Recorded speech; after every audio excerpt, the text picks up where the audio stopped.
बताइए आप कहाँ से? मेरा नाम दिनकर कपूर है। मैं ऑल इंडिया पीपुल्स फ्रंट का प्रदेश महासचिव हूँ। अच्छा। और इलाहाबाद विश्वविद्यालय का पूर्व छात्र नेता हूँ। देखिए, मोदी सरकार ने बेसिकली पूरे देश में गंध मचा दी है। जो भी संवैधानिक संस्थाएं थी हमारे देश की, उनको इसने नष्ट कर दिया।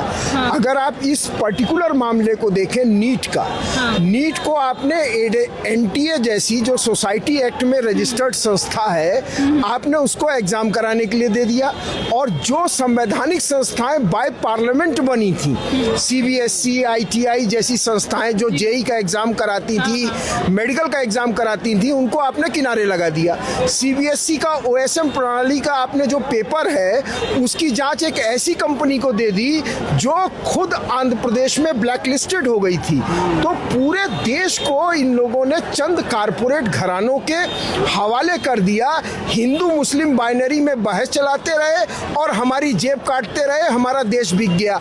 आज हालत यह है कि कॉमन आदमी के लिए अपने बच्चे को हायर एजुकेशन तक पढ़ाना और जो उसकी मेडिकल से लेके इंजीनियरिंग तक की जो महत्वपूर्ण डिग्रियां हैं, उसको दिलाना उसके लिए अब असंभव हो गया है। शिक्षा आम आदमी से दूर हो गई, स्वास्थ्य आम आदमी से दूर हो गया। खुद सरकार की रिपोर्ट ये कहती है कि 93% ऑफ वर्कफोर्स 10,000 रुपए कम महीने पे अपनी जिंदगी चला रही है। अनएम्प्लॉयमेंट बढ़ता जा रहा है। 2 करोड़ का वादा जुमला बन गया। तो मैं ये कह रहा हूं कि एक छोटी सी बात इन छात्रों ने उठाई कि भाई कम से कम आप इस सिस्टम में एक जवाबदेही तय करिए और एक आदमी का, सबका नहीं, एक आदमी का जो खुद प्रेस मीट में अपनी गलती स्वीकार किया, धर्मेंद्र प्रधान, उसका आप इस्तीफा करा दीजिए।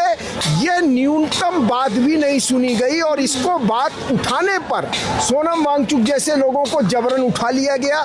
आज लाठीचार्ज किया गया, आंसू गैस के गोले चलाए गए, बच्चों को गिरफ्तार किया गया। जो लोग सेक्रीफाइस कर रहे हैं सोसाइटी के लिए, उनको मोदी सरकार ने विलन बनाने की कोशिश की। आज जिस तरह का जन सैलाब उतरा, उसने यह बात प्रमाणित कर दी है कि यह जनता के हीरो हैं और आज जो जमीन तैयार हुई है, आने वाले समय में वह देश में एक बड़े लोकतांत्रिक आंदोलन को खड़ा करेगी। और मैं आपके चैनल के माध्यम से कहना चाहता हूं कि धर्मेंद्र प्रधान के विरुद्ध जो ये लड़ाई शुरू हुई है, ये मोदी हटाओ देश बचाओ तक जाएगी। यह लड़ाई आगे बढ़ेगी। तो इनका सरकार की क्या मजबूरी थी कि सफेद चादर में लपेट करके सोनम वांगचुक को उठाना पड़ गया सरकार को 18 जुलाई करके? अपनी शर्म को छुपाने के लिए वो चादरें लगाई गई थी ताकि आप जैसे मीडिया चैनल उसका कवरेज न कर सके उनको उठाते समय, इसलिए सफ़ेद चादरें लगाई गई थी। और ये सफ़ेद चादर से सोनम वांगचुक पे नहीं लगाई गई। अगर आप लोग को याद हो कि जब अमेरिकन राष्ट्रपति डोनाल्ड ट्रंप गुजरात में आया तो जितनी मलिन बस्तियां थी वहां चादर लगा दी गई। जब दिल्ली आया तो वहां चादर लगा दी गई। ये चादर लगा के अपनी कमजोरियों को छुपाने का खेल मोदी सरकार खेल रही है। ये चादर का जो पर्दा है, इसको छात्र नौजवानों ने उतार दिया है। जी, जब क्या मैसेज है सर आपका? देखिए, हम चाहते हैं कि उनकी सेहत बेहतर हो और वह पुनः आंदोलन में आए, हमारी ये उम्मीद है। और हम सरकार से अभी भी ये कहेंगे कि सचेत हो जाइए। ये जो जैन जी का मूवमेंट है, आज शाम तक आप धर्मेंद्र प्रधान का इस्तीफा करिए, नहीं तो ये मूवमेंट आगे बढ़ेगा और आपकी सरकार जाएगी। सर, सरकार ने मेट्रो बंद कर दिया, लोगों को आने नहीं दे रहे हैं, पूरा परेशानी खड़ा कर दिया सरकार ने। लेकिन तमाम विघ्न बाधाओं को तोड़कर लोग यहाँ पहुँचे, यह आप लोगों ने देखा है।